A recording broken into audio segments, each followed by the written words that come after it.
Aryan Khan case में जहां narcotics control bureau की ओर से लगातार इस बात की दलील की जा रही है कि उन्हें फर्दर इन्वेस्टिगेशन के लिए 11 अक्टूबर तक आर्यन खान की रिमांड चाहिए, वहीं अब आर्यन के वकील सतीश माने शिंदे, जो कि रिया चक्रवर्ती के भी वकील थे, उन्होंने ये साफ कहा है कि उनके पास से, यानी कि आर्यन के पास से कुछ भी बरामद नहीं हुआ।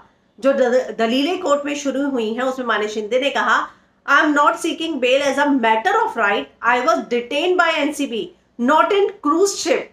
I was special invitee. I landed there with another friend of mine. आगे उन्होंने कहा कि मुझे नहीं पता किस कैबिन जो है क्रूज में मुझे अलॉट किया गया था। मैंने कुछ भी पे नहीं किया है शिप पे जाने के लिए। मैं जो है स्पेशल इन्वाइटी था, बतौर वीआईपी गेस्ट बनकर गया था।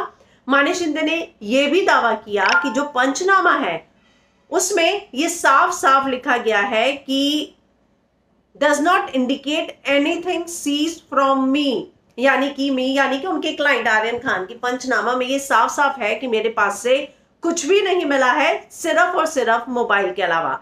मेरे दोस्त जिसको अरेस्ट किया गया है उसके पास 6 ग्राम ऑफ चरस मिला है, with which even I was not concern, जिससे मेरा भी कोई लेना देना था ही नहीं। इसके आगे जो है माने शिंदे ने यह भी आर्ग्यूमेंट किया, the drugs that have been seized as mentioned in the remand have not been seized from any one of us। यानी कि जो मेमो ऑफ अरेस्ट में इन कनेक्शन ऑफ में जितना भी चरस गांजा दिखाया गया था, पैसा सीज किया गया है, वो साफ है कि मुझसे नहीं सीज हुआ है। वो इट वॉज फ्रॉम अदर को एक्यूज विद विच जो है कोई और था जिसके पास से ये सीज हुआ है। तो जो रिमांड कॉपी है उसमें साफ साफ जो पंचनामा बनाया गया है उसमें ये साफ मेंशन है कि आर्यन खान के पास से कुछ भी बरामद नहीं हुआ, सिर्फ और सिर्फ उनका फोन जब्त किया गया है।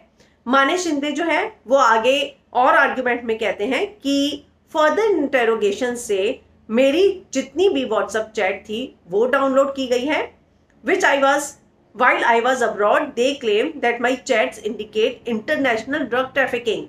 The entire period of my stay abroad, I have not been involved in any trafficking, supply or distribution. माने शिंदे ने यह भी कहा कि my chats, downloads, pictures, nothing indicates any involvement. If there are chats which discuss drugs, those can be seen. It will not indicate any drug trafficking. तो ये जो है साफ साफ कहा गया है कि जो चैट्स डाउनलोड की गई हैं, पिक्चर्स डाउनलोड की गई हैं, वो ये कहीं नहीं बताते कि मेरा इन्वॉल्वमेंट ड्रग ट्रैफिकिंग में था, यानी कि आर्यन का। साथ में ये भी कहा गया है कि जितने भी पंचनामा में जो भी चीजें लिखी गई हैं या जो भी बरामद हुआ है उनमें से कुछ भी आर्यन के पास से नहीं मिला है। और जो एनसीबी की दलीलें थी वो भी मैंने आपको बताई। तो अब जो है दोनों पक्षों की दलीलें जो है पूरी हो चुकी हैं और थोड़ी देर में कोर्ट का फैसला आएगा। इसको लेकर जो भी अपडेट आता है हम फिल्म विंडो पर लेकर जरूर आएंगे।